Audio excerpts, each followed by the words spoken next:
Bonjour. Je continue là le premier chapitre intitulé L'univers à l'intérieur du livre nommé Au-delà de 2012, un manuel pour la nouvelle ère, écrit par Wes Penre, daté du 12 juin 2013. Et donc, après la table des matières et l'introduction que j'ai développée dans la vidéo #0 de la même série, voici donc l'univers à l'intérieur. Le pouvoir des pensées. Vous devez être le changement que vous voulez voir dans le monde, disait le Mahatma Gandhi. Il vivait de 1869 à 1948. Je ne sais pas combien de fois j'ai utilisé la citation dessus, mais c'est un de mes favoris absolus. Alors le lecteur doit m'excuser pour mon utilisation à nouveau. Gandhi nous disait en fait le chemin complet de la liberté en une seule phrase. Et je vais commencer ce livre en discutant exactement ce qu'il voulait dire par cette citation. La vie n'est pas toujours facile à vivre. Nous nous levons le matin et pensons que tout va bien. Nous prenons une douche, peut-être, mangeons notre petit déjeuner et nous préparons pour le travail. Nous sommes toujours de bonne humeur. Puis, quand nous rentrons à la maison le soir et que nous nous asseyons à table, nous pensons « Quelle journée terrible !» Tout semblait mal tourné. Le patron nous a crié dessus, nous avons essayé de parler gentiment à nos collègues, mais ils nous ont mal compris et nous nous sommes souvent offusqués. Et avec tout cela, nous avons commis une ou deux erreurs embarrassantes. Par conséquent, nous nous demandons comment se fait-il, après tout, nous étions de bonne humeur ce matin et nous ne nous attendions pas du tout à cela. Ne créons-nous pas notre propre réalité? Oui, l'astuce est que nous devons mettre les bonnes énergies derrière nos pensées. Nous sommes réveillés le matin et étions de bonne humeur et c'est un très bon début.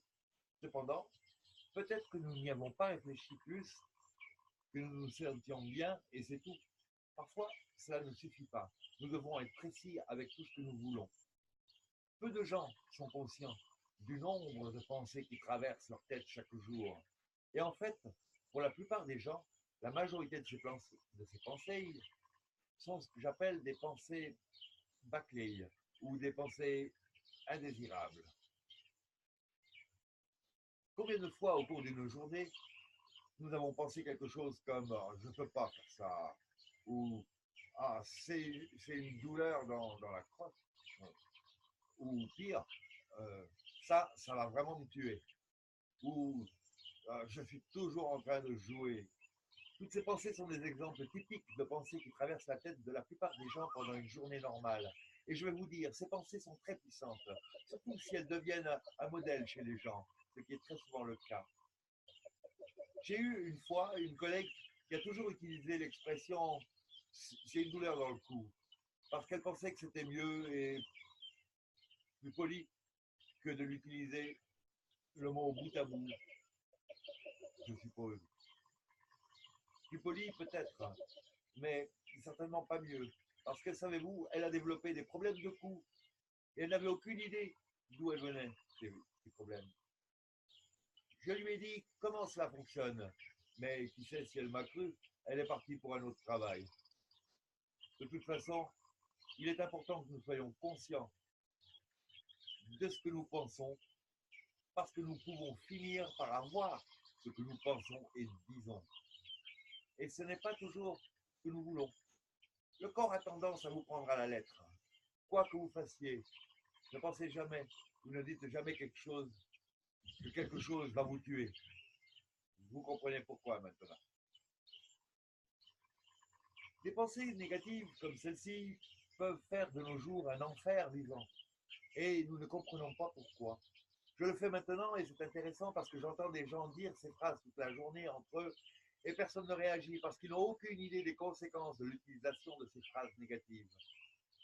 Nous devons changer ces modèles. Et maintenant, quand vous en prenez conscience, je ne saurais trop insister, sur l'utilité de dire à ceux qui utilisent ces phrases automatiques comment tout cela fonctionne. Préparez-vous à ce que le scepticisme et le rire vous rencontrent la plupart du temps parce qu'ils ne vous croiront pas. Mais faites de votre mieux pour ne pas être affecté par cela en plus.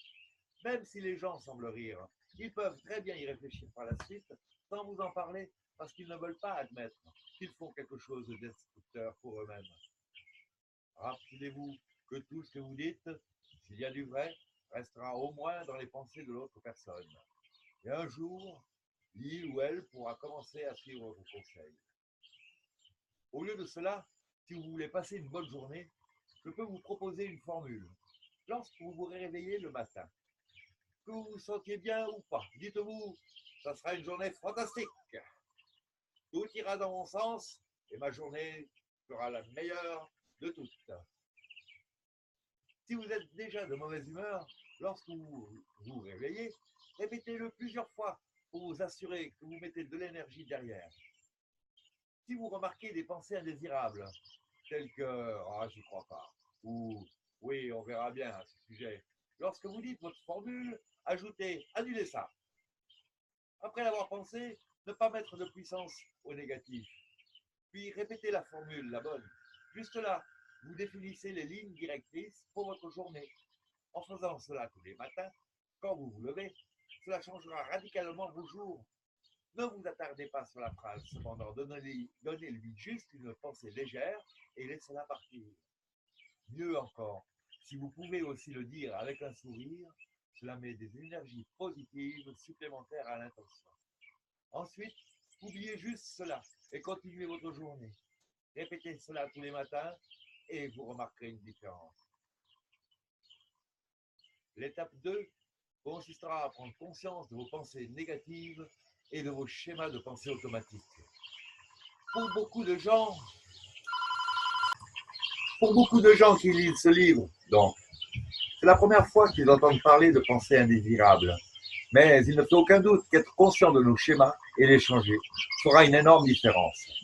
Si c'était la seule chose dont j'avais parlé dans ce livre, cela vaudrait même la peine d'être lu. Ne soyez pas surpris si vous avez de nombreuses pensées comme celle-ci. Si vous le faites, le changement sera beaucoup plus puissant. Chaque fois que vous rencontrerez une pensée comme « Oh, je suis vraiment comme un aimant pour ces gens négatifs » ou « J'ai toujours de la malchance » ou « Je choisis toujours le mauvais partenaire » ou « Je n'ai jamais ce que je veux » ou « J'ai l'air affreux » je ne suis pas assez bon, ou mais j'oublie toujours tout, et ainsi de suite. Pensez immédiatement, annulez ça, après l'avoir émis. C'est tout ce que vous devez faire, mais l'important est de continuer à trouver ces pensées en vous, à remarquer lorsqu'elles vous importunent.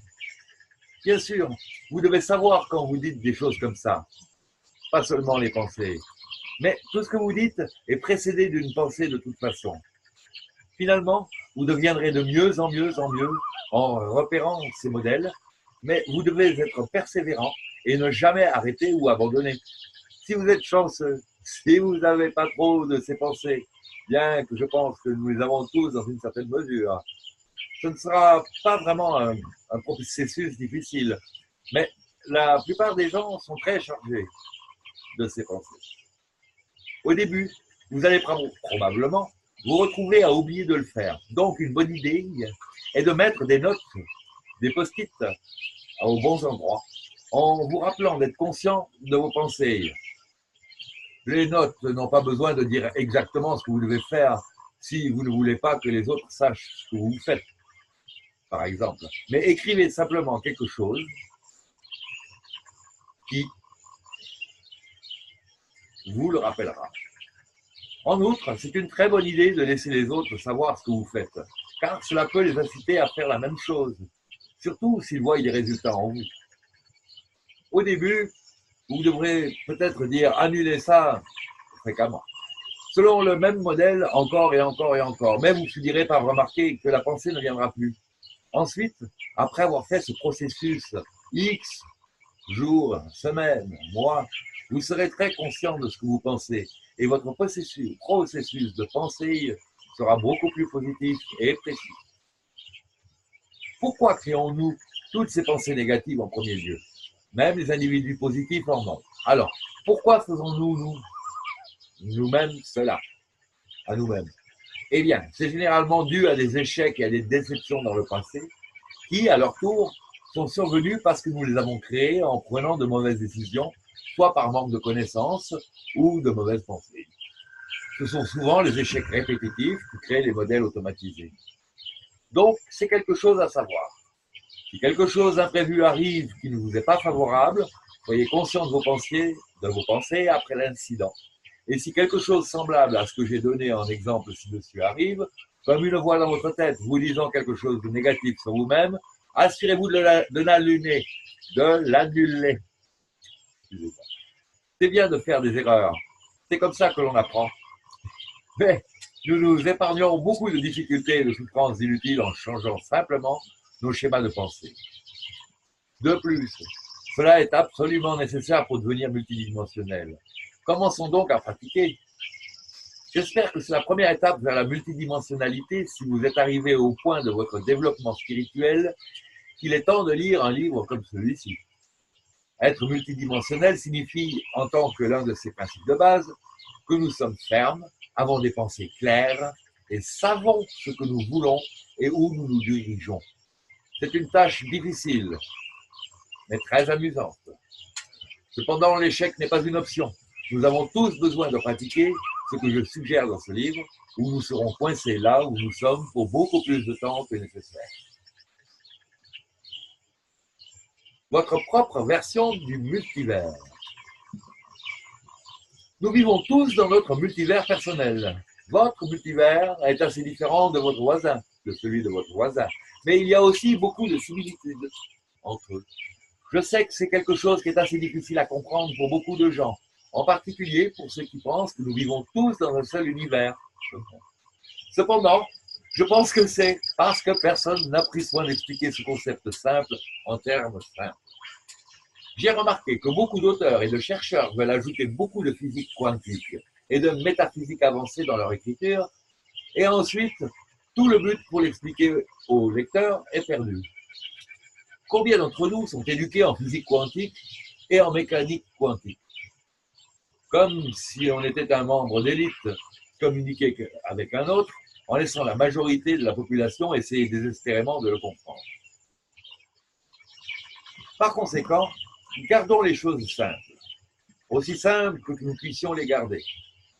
En tant que débutants, expliquons ce qu'est l'univers et quelle est la différence entre l'univers et le multivers. L'univers est fondamentalement l'existence physique des galaxies, des nébuleuses, des étoiles, des planètes, des lunes et des astéroïdes, c'est-à-dire plus ou moins l'univers que nous pouvons percevoir comme des êtres humains en 3D. C'est une image en 3 dimensions de la création telle que nous la connaissons.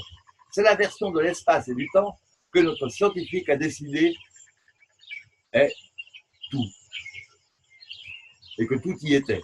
C'est une vision très physique du cosmos, où aucun esprit ou âme ne sont inclus dans l'équation. C'est soit de la matière pure, soit n'existe pas. C'est la version que nous apprenons tous à l'école. Avec le multivers, cependant, nous ajoutons de la métaphysique dans l'image. Et cela devient beaucoup plus intéressant. Soudainement, l'univers a une âme. Il y a tellement plus à explorer que seulement le physique. Nous pouvons voir que le multivers fourmille de vie. Mais non seulement la vie physique existe dans toutes les dimensions et sur presque toutes les planètes, c'est juste que nous ne pouvons pas le percevoir, car il opère en dehors du spectre électromagnétique. La Terre fonctionne normalement dans d'autres dimensions. C'est aussi simple que ça, il n'y a rien de magique ou de fantasmagorique avec tout ça. Tout cela a à voir avec les fréquences et la vitesse et la lenteur de la vibration de l'énergie, parce que dans notre essence, nous sommes tous des êtres d'énergie. Un groupe d'âmes pléiadiennes qui habite dans la 5e ou la 6e dimension a dit à travers son « Nous pouvons voir que le multivers fourmille de vie ». Mais non seulement la vie physique existe dans toutes les dimensions, et presque toutes sur les planètes, mais c'est juste que nous pouvons le percevoir, car il opère en dehors du spectre électromagnétique. Voilà, donc encore un petit bug que je vais essayer de zapper sans m'attarder.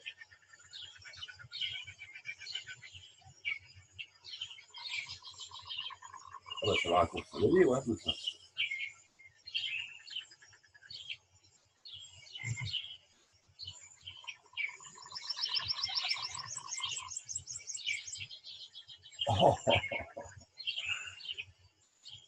En métaphysique, bon. Par conséquent, la principale différence entre l'univers et le multivers est que nous ajoutons une nouvelle dimension à l'équation, celle de l'esprit. En métaphysique, nous prouvons que l'univers entier est une identité vivante en soi et est conscient et surconscient. Chaque partie est consciente.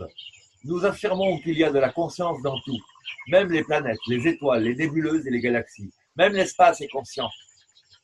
Dans ce multivers, des milliards et des milliards d'entités de tous les types différents vivent. Chaque dimension est peuplée. Tous ces êtres ont leur propre personnalité, leur propre modèle de pensée. Beaucoup croient que juste à cause de la du préfixe multi dans multivers, nous voulons dire beaucoup d'univers. Ce n'est pas nécessairement vrai. Au lieu de cela, nous entendons une version différente, presque sans fin, du même univers constituant un multivers.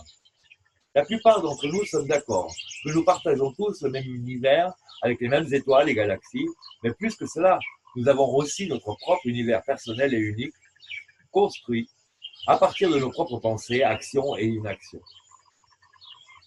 Mon univers intérieur est très différent de votre univers intérieur parce que je ne suis pas la même personnalité que vous, que je ne pense pas exactement comme vous le faites sur tous les sujets. Par conséquent, nos deux univers intérieurs sont uniques. Ensuite, ajoutez 7 milliards de personnes à cela qui ont tous leur univers intérieur unique. Si nous voulons continuer, nous devons tous ces êtres étoiles, nous avons tous ces êtres étoiles qui ont aussi leur univers intérieur. Comme vous pouvez le voir, c'est presque sans fin. Pourtant, ce sont toutes les créatures vivantes qui composent le multivers en expansion constante. Les scientifiques ont remarqué que l'univers se développe et se rétracte dans certains types de cycles, comme si un être géant respirait et expirait, ce qui est en fait le cas. Mais cela est différent du multivers, qui inclut aussi l'esprit et le non-physique. Tant qu'il y a des âmes pensantes dans l'univers, nous élargissons la partie métaphysique avec nos pensées et nos créations, et par conséquent agrandissons le multivers. Le multivers, en d'autres termes, est notre propre univers intérieur ajouté à un univers sur lequel nous sommes tous d'accord, qui comprend également l'esprit et le non-physique. Tant qu'il y a des âmes pensantes dans l'univers, nous élargissons la partie métaphysique avec nos pensées et nos créations, et par conséquent agrandissons le multivers.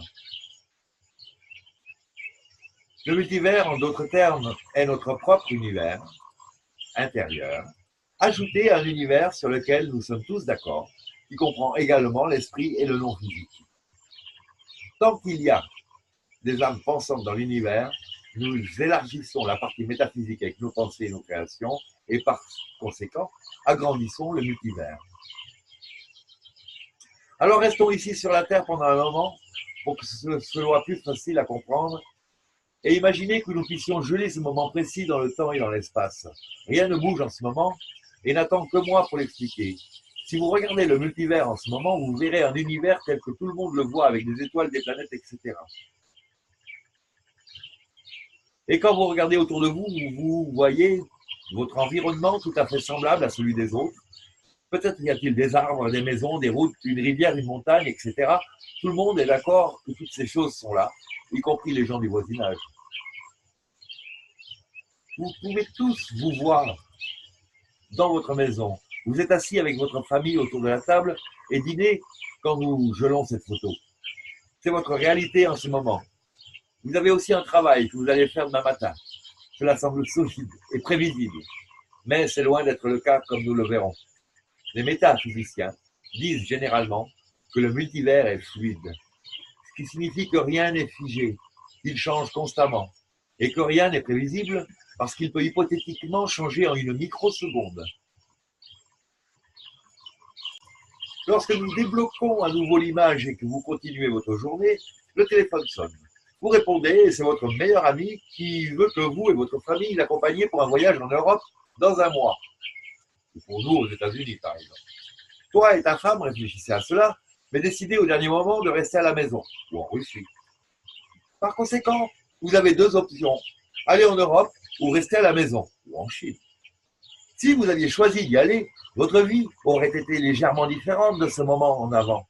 Et les 2 semaines que vous avez passées à la maison auraient été plutôt dépensées en Europe, ou aux États-Unis, ou en Chine, ou en Russie. Combien de décisions faites-vous en 2 semaines? Plus que vous ne pouvez l'imaginer. Cependant, le fait est que vous prenez des décisions différentes lorsque vous êtes à la maison que vous ne l'auriez fait si vous étiez allé en voyage. Maintenant, vous ajoutez toutes ces décisions personnelles au multivers déjà existant et vous le changez un peu avec chaque pensée et chaque décision que vous prenez, parce que chaque pensée et action crée une nouvelle version du multivers qui est entièrement la vôtre. La plupart de votre multivers est toujours le même que multivers d'autres personnes, mais ils ne sont pas nécessairement affectés par les décisions que vous prenez et cela rend votre multivers unique. C'est ce que nous voulons dire lorsque nous disons que le multivers est fluide et non statique, parce qu'il change avec les pensées, les émotions et les actions de chaque personne. Certaines décisions que nous prenons affectent également quelques autres et par conséquent changent aussi leur multivers. Dans le même sens, mais peut-être n'affecte pas une personne de l'autre côté de la ville. Est-ce que cela commence à avoir du sens? Nous vivons dans des versions légèrement différentes du multivers parce que nous prenons des décisions différentes et résolvons différents types de problèmes. Nous disons que nous ne sommes pas toujours d'accord les uns avec les autres, c'est parce que nous sommes des personnalités différentes qui prennent des décisions différentes pour la source, la divinité ou la tête de la déesse, ou plutôt, comme nous le verrons plus tard. C'est vrai, mais il est également vrai que nous voyons les choses différemment parce que nous vivons dans des multivers légèrement différents. Vous créez votre version en vous et projetez cette image vers l'extérieur. Si votre version n'est pas différente des versions des autres, ils la verront aussi. Cependant, parce que nous sommes uniques, vous et moi pouvons nous tenir debout et regarder le même parterre de fleurs qui auront une apparence et une odeur légèrement différente de nous. Si vous pouviez devenir magique pendant 1 minute, vous auriez probablement un choc. Vous diriez que ce n'est pas la façon dont vous voyez les fleurs, et vice-versa. Pourtant, c'est assez similaire que nous pouvons être d'accord et même penser que nous voyons exactement la même chose. Il y a des termes scientifiques pour tous ces phénomènes, mais je ne vais pas prendre la peine d'y aller parce que c'est en dehors du cadre de ce livre. Pour ceux qui y sont intéressés, j'ai une section scientifique au début du premier niveau d'apprentissage de mon VPP, West Pen Paper. La chose importante ici est à comprendre qu'il y a une grande différence entre la science dominante et sa vision de l'univers, de celle des physiciens quantiques et des métaphysiciens.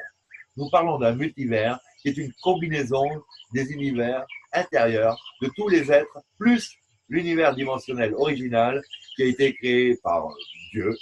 J'appellerais la chose importante ici à comprendre est qu'il y a une grande différence entre la science dominante et sa vision de l'univers, de celle des physiciens quantiques et des métaphysiciens.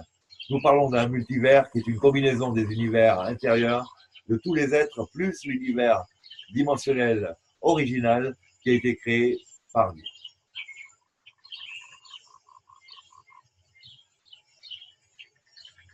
J'appellerai Dieu tout ce qui est pour l'instant, jusqu'à ce que nous ayons établi un genre.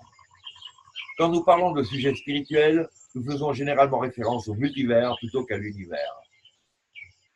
Gardez donc à l'esprit que le multivers n'a rien à voir avec des univers parallèles ou d'autres univers que celui dans lequel nous vivons. Je ne regrette pas qu'il existe des univers parallèles et d'autres univers avant le nôtre et le nôtre, mais cela dépasse la portée de ce livre. Par conséquent, pourquoi est-il important de comprendre au moins les bases du multivers? C'est important parce que nous avons besoin de savoir ce qui se passe quand nous créons notre propre réalité et comment cela affecte notre présent et notre futur. Chaque jour, nous sommes à la croisée des chemins et nous nous demandons où aller. Est-ce que je devrais faire ceci ou est-ce que je devrais faire cela? Habituellement, ces choix ne sont pas trop difficiles à faire, mais parfois, ils nécessitent une réflexion supplémentaire et la résolution de problèmes. Maintenant, nous avons appris comment nous débarrasser de nos pensées indésirables et comprendre comment nos pensées créent non seulement notre réalité, mais aussi comment elles changent la version du multivers dans lequel nous vivons. Une fois que nous nous débarrasserons de nos pensées bâclées, nous serons prêts à commencer à créer un multivers correspondant à nos objectifs et à nos visions. Cependant, avant que nous puissions le faire avec succès, nous devons saisir la magnificence du pouvoir de la pensée et comment nous pouvons l'utiliser. Par exemple, à la croisée des chemins, vous avez deux choix qui se contredisent. Dans votre processus de réflexion, vous pouvez les explorer à la fois pour voir lequel vous convient le mieux et ensuite en choisir un. Celui vers lequel vous mettez votre énergie, vos émotions, vos intentions et vos actions sera celui qui affectera votre futur. L'autre choix sur lequel vous n'avez pas agi sera toujours là, flottant dans le multivers comme une ligne temporelle, mais sans aucune énergie continue à rajouter. Cependant, lorsque vous avez pris votre décision et commencé à agir, peut-être avec un objectif en tête, le multivers s'ouvre, laissant la place à votre décision pour passer à l'action. Le multivers est sans jugement. Donc, même si vous prenez une décision qui n'est pas la survie, le multivers fera toujours de la place pour que vous puissiez créer ce que vous voulez créer. Le seul hic, c'est qu'avec chaque effort que vous faites, vous obtenez quelque chose en retour. Si vous créez quelque chose de positif, vous obtenez généralement quelque chose de positif. Et quand vous créez quelque chose de non survivant, vous aurez quelque chose à la suite de cela, exactement comme vous l'avez prévu. En outre, nous avons un effet retardé à la suite de nos actions que nous appelons habituellement le karma. Ce qui signifie que les actions positives vous donnent souvent une récompense positive, alors que les actions négatives vous donnent des récompenses négatives. Ceci est généralement vrai ici dans les domaines physiques, et ce n'est pas toujours vrai pour les autres dimensions, qui n'ont pas de réincarnation et d'amnésie dans le cadre du processus. C'est pourquoi il est si important que vous appreniez à analyser vos pensées et vos décisions, tout comme il existe des pensées indésirables et des pensées bâclées. Il y a des décisions bâclées que nous prenons tous à l'occasion. Ensuite, nous nous demandons pourquoi nous obtenons des résultats bâclés. Si les gens réalisaient l'incroyable pouvoir qu'ils avaient en utilisant leurs pensées et en prenant des décisions constructives et en les mettant en œuvre, ce monde serait un endroit différent et meilleur à vivre. Au lieu de cela, les gens prennent des décisions négligentes, mais la plupart du temps, ils ne prennent pas leurs propres décisions. Ils laissent d'autres les faire pour eux, même s'ils croient qu'ils prennent eux-mêmes les décisions. Permettre aux autres d'être nos décideurs commence avec nos parents, alors que ce sont nos enseignants dans les écoles, puis ce sont nos gestionnaires au travail, et peut-être même notre partenaire dans notre mariage. Les humains sont habitués à ce qu'on leur dise, et quand on ne leur dit pas, beaucoup de gens se sentent perdus. Cependant, ceux qui sont arrivés à ce stade de leur développement spirituel peuvent changer avec espoir et commencer à prendre leurs propres décisions. Et c'est alors que les choses peuvent commencer à se produire. La pensée consciente est la clé à utiliser pour déterminer quel type d'avenir nous voulons vivre. Notre objectif, pour l'instant, est d'agir uniquement sur des pensées et des idées qui améliorent nos vies et qui nous emmènent vers la multidimensionnalité. C'est un objectif merveilleux, mais nous devons réaliser qu'il y a des obstacles sur le chemin. La plupart d'entre nous sommes encore des travailleurs esclaves pour les entreprises et organisations répressives, plus ou moins dépendantes d'un système monétaire. Nous sommes de bien d'autres façons, certaines évidentes et d'autres plus subtiles, dépendants de Big Brother pour notre survie immédiate. Cela changera dans le futur, mais nous n'avons pas besoin d'en faire notre propre priorité. Il y a d'autres choses dont nous avons besoin et que nous pouvons faire. Il y a un certain nombre de changements que nous pouvons faire pour augmenter nos vibrations de façon assez remarquable. Et ces changements accéléreront le processus pour surmonter la vie dans un monde où l'oppression, comme celle dans laquelle nous sommes habitués, n'existe plus. Ceux qui ont les VPP relativement à l'esprit, qui se souviennent de la différence entre l'univers de 4% et l'univers de 96%, me rappellent aussi que je suis un sceptique du matériel canalisé, donc du channeling en général. J'ai montré aux lecteurs que la plupart d'entre eux sont soit des êtres humains dans le futur, la moitié des machines et la moitié des entités biologiques, qui reviennent sur Terre par le voyage dans le temps, en espérant retrouver leur fertilité, en expérimentant sur nous par des enlèvements.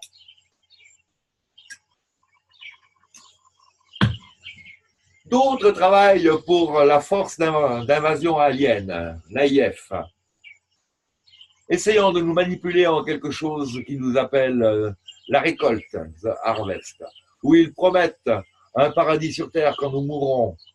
Ça pourrait même être the event pour la nouvelle mode. L'ascension en masse. Fin de l'encart.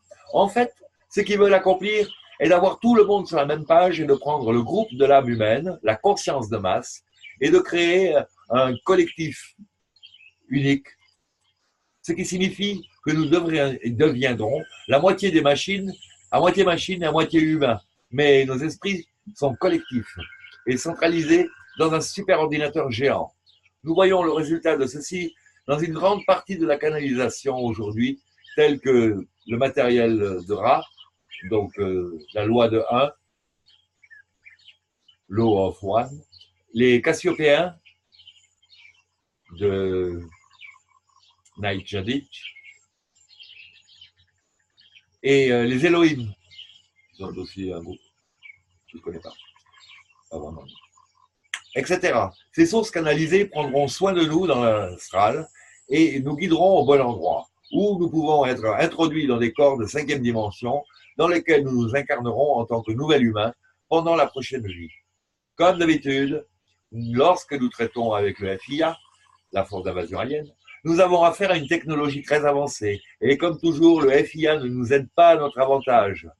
Ils disent aux humains évolués, qui tombent pour cela, qui y croient, bon, qu'après la mort, les moissonneurs des âmes les attendront et les aideront en les insérant dans des corps de 5 dimensions en 5D. Par la suite, l'individu ascensionné s'incarnera dans une version 5D de la Terre. Cela semble assez similaire à ce que nous faisons, mais sans technologie, n'est-ce pas?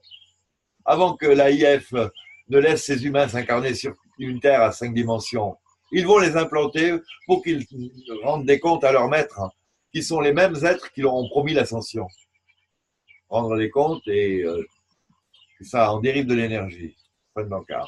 En d'autres termes, ils veulent que les humains qui sont au même niveau spirituel que nous gardent un œil sur nous et nous manipulent peut-être même en 5D.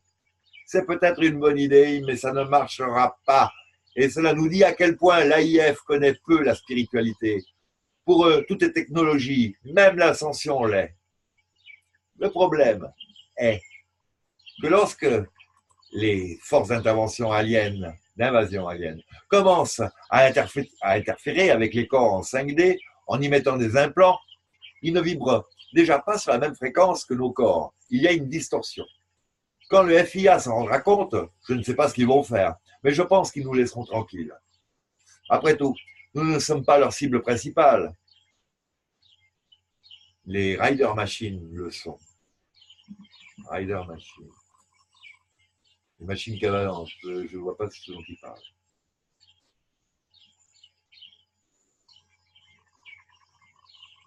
Les super soldats mécaniques, bioniques, en quoi ils veulent nous transférer? Enfin, nous transformer d'abord?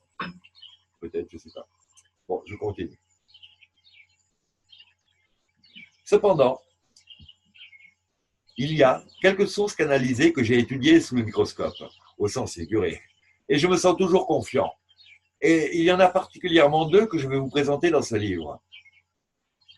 L'une des sources que le lecteur connaît, déjà venant du VPP, est celle des Pléiadiens, canalisée par Barbara Marcignac.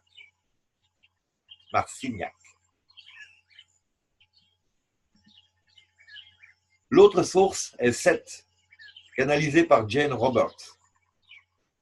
Oui, j'ai déjà entendu parler de lui aussi, et je même lui écouté. Et effectivement, c'est pointu. Il pourrait y avoir quelques autres sources que je trouve encore en dehors du programme anti-humain, mais elles ne seront pas présentées ici.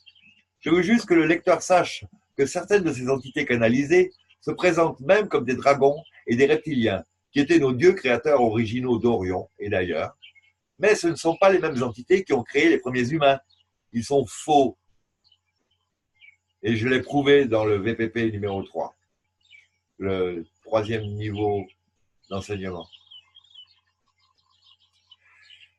Le prémisse de ce livre est que nous devons évoluer sans technologie et sans manipulation génétique de sources extérieures. Même si tout cela peut être séduisant, je ne dirais pas ceci, si ce n'était pas seulement possible, mais la façon dont la nature est censée le faire, indépendamment de ce que disent des sources canalisées, telles que les alphas draconiens, les Tuban, Faban. Qui veut se retrouver dans un nouveau piège de toute façon?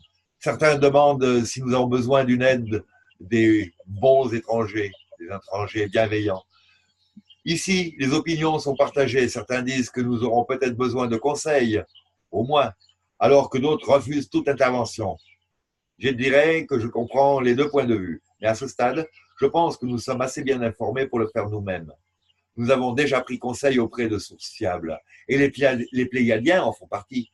J'ai eu d'autres sources uniques pour moi qui m'ont aidé aussi, et le reste, j'ai découvert en retroussant mes manches et en creusant dans la recherche hardcore, avec joie, sueur et larmes. Dans cet esprit, et avec les informations que j'ai pu recueillir, je dirais non à l'intervention pour le moment. Il y a quelques années, je n'aurais pas été aussi sûr parce que je n'en savais pas assez. Maintenant, je pense que oui. Je ne suis pas un scientifique et je ne suis certainement pas un ingénieur génétique, mais il n'est pas nécessaire de l'être non plus. Cependant, j'ai l'esprit ouvert. Et si nous, les humains, remarquons à un moment donné que nous avons besoin de conseils supplémentaires parce que nous sommes bloqués par une raison quelconque, je suis tout à fait disposé à reconsidérer la décision. Pour l'instant, il est important que l'Homo Nové soit prêt à se tenir debout et à revendiquer sa souveraineté. C'est donc l'Homo erectus Nové. Certaines forces extraterrestres ne seront pas très heureuses d'entendre cela, mais la majorité des citoyens galactiques, en comptant ceux des 96%, sont heureux de nous voir prendre une telle décision.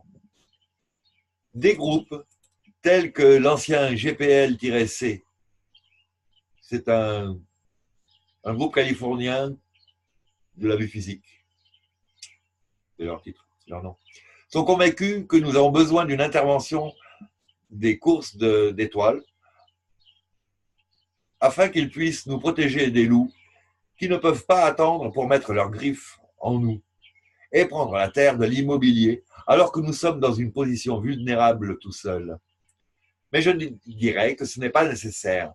Il est vrai qu'il y a des courses de stars avides, de pouvoir, qui ne peuvent pas attendre pour prendre la terre de l'AIF actuelle, mais des groupes comme le GPL-C, voire le VPP numéro 1, premier niveau d'apprentissage, oublient une chose. Homo Nové évolue à côte avec l'AIF depuis quelques générations. Et en ce sens, il nous protège involontairement parce qu'il protège la Terre des autres forces envahissantes. Donc, nous sommes aussi protégés. Ensuite, lorsque le monde se divise, nous devrions déjà vibrer à une fréquence si élevée que cela ne devrait pas être un problème. D'autant plus que nous savons nous protéger sur le plan personnel et en tant que groupe d'âmes. Je reviendrai à ce sujet plus tard. Nous serons en mesure de mettre en place notre propre bouclier protecteur autour de la Terre et de ne laisser que ceux en qui nous sommes les bienvenus, de laisser entrer.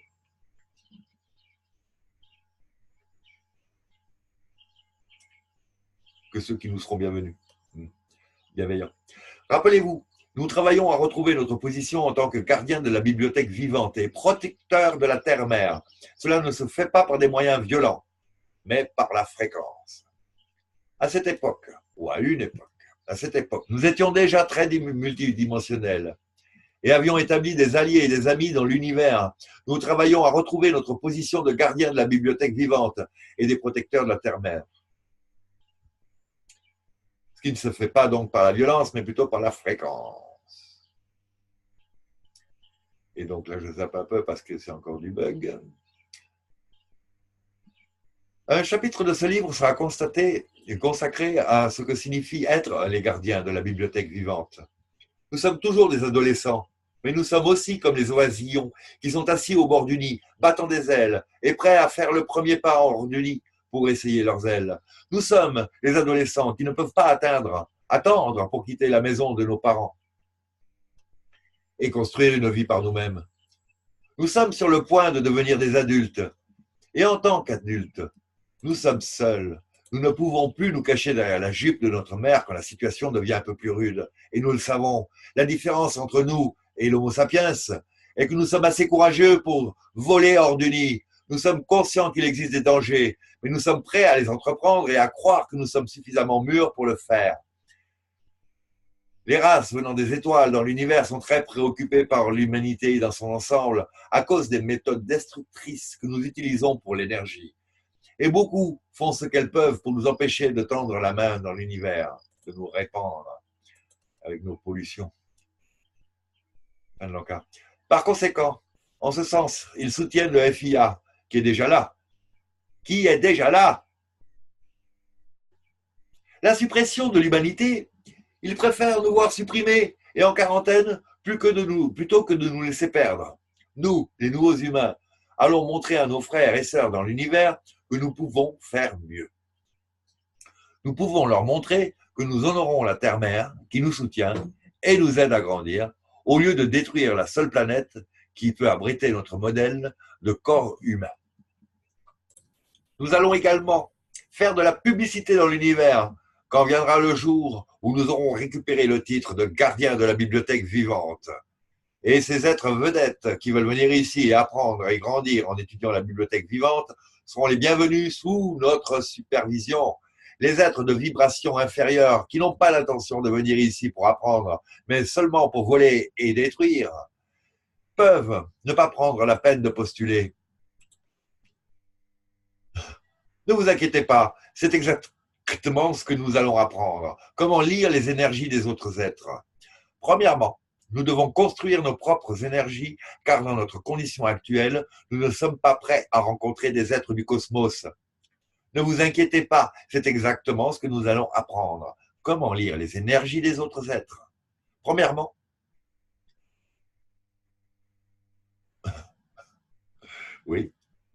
donc on va apprendre à construire nos propres énergies. Car dans notre condition actuelle, nous ne sommes pas prêts à rencontrer des êtres du cosmos face à face, que ce soit sous une forme physique ou spirituelle. La plupart des humains aujourd'hui, même ceux qui sont plus évolués, ont besoin d'améliorer leur champ d'énergie pour pouvoir rencontrer confortablement ceux qui ne sont pas d'ici. Peut-être le lecteur peut voir maintenant qu'il est important pour nous de marcher sur notre propre chemin et de développer notre propre force et énergie sans intervention de l'extérieur. Les gens, en particulier ceux qui se sont mariés avant ou au milieu de la nanoseconde, ont peut-être été le couple le plus merveilleux qui s'est aimé et s'est dit que leur mariage durera toute la vie. Et peut-être bien dans la suivante et qu'ensuite, jamais pensé qu'il n'y aurait aucun problème qu'ils ne pourraient résoudre. Maintenant, des années après, ils peuvent trouver qu'ils ont bougé dans des directions différentes. Ceci, bien sûr, peut se produire dans n'importe quel mariage, mais dans ceux de la nanoseconde, il y avait une circonstance spécifique qui a parfois conduit à la séparation d'entre les partenaires. Les deux peuvent avoir été des chercheurs de vérité quand ils se sont rencontrés, mais quelque part le long de la ligne, ils ont choisi des chemins différents. Au début, l'un d'eux a peut-être essayé de convaincre l'autre que son chemin était le plus bénéfique pour tous les deux. Ensuite, ils entrent dans la phase suivante de leur relation quand ils s'asseyent et conviennent que c'est normal de se sentir différent et que leur mariage fonctionnera probablement de toute façon. Remplis d'un nouvel enthousiasme, ils continuent tous deux sur des chemins séparés, mais ils s'éloignent de plus en plus l'un de l'autre jusqu'à ce qu'ils s'aperçoivent qu'ils ont de moins en moins de points communs. Quand ils seront ensemble, il y aura surtout du silence, là où il y avait des conversations animées et exaltantes. Mais maintenant, il n'y a pas grand-chose à dire. Les deux se sentent misérables à ce sujet, mais ne savent pas quoi faire à ce sujet. Ils s'aiment toujours, mais leurs différentes visions du monde les déchirent tous les deux, jusqu'à ce que l'un ou les deux tombent malades. Peut-être ont-ils même déjà essayé de les concilier matriarcaux. Un divorce est devenu la solution traumatique. Dans d'autres mariages, une seule personne est sur un chemin spirituel. Des actions similaires peuvent survenir dans des amitiés régulières. Quand cela arrive, il ne sert à rien. Il ne sert à rien d'essayer de convaincre l'autre que ce que vous faites est important. Et aussi triste que cela puisse paraître. Pardon. Que cela puisse être. À un moment donné, ces personnes doivent se séparer pour pouvoir continuer à évoluer, ou, au mieux, ils resteront recoincés, ou ils reculeront et deviendront très malades ou pire. Malheureusement, beaucoup s'accrochent de toute façon parce qu'ils croient qu'ils ont besoin de l'autre personne, ou qu'ils se sentent désolés pour le partenaire, et ils ne veulent pas se blesser mutuellement. Je peux faire preuve d'empathie à l'égard de cela parce que j'ai vécu la façon dont mon conjoint et moi-même nous sommes allés dans des directions différentes à la fin des années 90, ce qui nous a conduit à un divorce. C'était beaucoup plus dur émotionnellement que je ne l'aurais jamais imaginé, parce que nous nous aimions toujours. Pourtant, nous n'avions pas le choix. Maintenant, après le fait, je sais que nous avons tous les deux pris la bonne décision. Et depuis lors, nous avons tous les deux réussi à prospérer dans nos chemins respectifs. Je suis maintenant remarié avec une femme qui est sur le même chemin que moi. Et j'ai beaucoup de chance et beaucoup de bonheur. Par conséquent, ce n'est pas la fin du monde et parfois cela peut sauver la vie. J'avais besoin de soulever cette question parce que je pense que c'est là un problème très commun. Quand les gens se tiennent à la croisée des chemins, il ne s'agit pas seulement de choisir entre le règne mécanique et l'évolution naturelle, mais même si deux personnes ont choisi le chemin naturel sans la technologie de la machine, il y a beaucoup de branches sur cet arbre. Et une branche peut être très bien pour grimper pour une personne, mais pas pour une autre. C'est le charme des êtres qui sont uniques, mais c'est aussi la tragédie d'être unique. Je peux honnêtement dire que si je n'avais pas rencontré ma femme actuelle il y a 13 ans, à ce moment précis de ma vie, j'aurais choisi de continuer seul. J'aurais accepté que je n'étais pas destiné à avoir une relation amoureuse, à avoir des enfants dans cette vie, mais plutôt à me concentrer sur ma tâche. Cependant, je suis assez chanceux pour avoir fait les deux. Et dans mon cas, il est possible de mélanger travail et vie de famille. Cependant, si je ne l'avais jamais rencontré, j'aurais parfaitement pu vivre seul. Je peux honnêtement dire que si je n'avais pas rencontré ma femme actuelle il y a 13 ans, à ce moment précis de ma vie, j'aurais continué seul.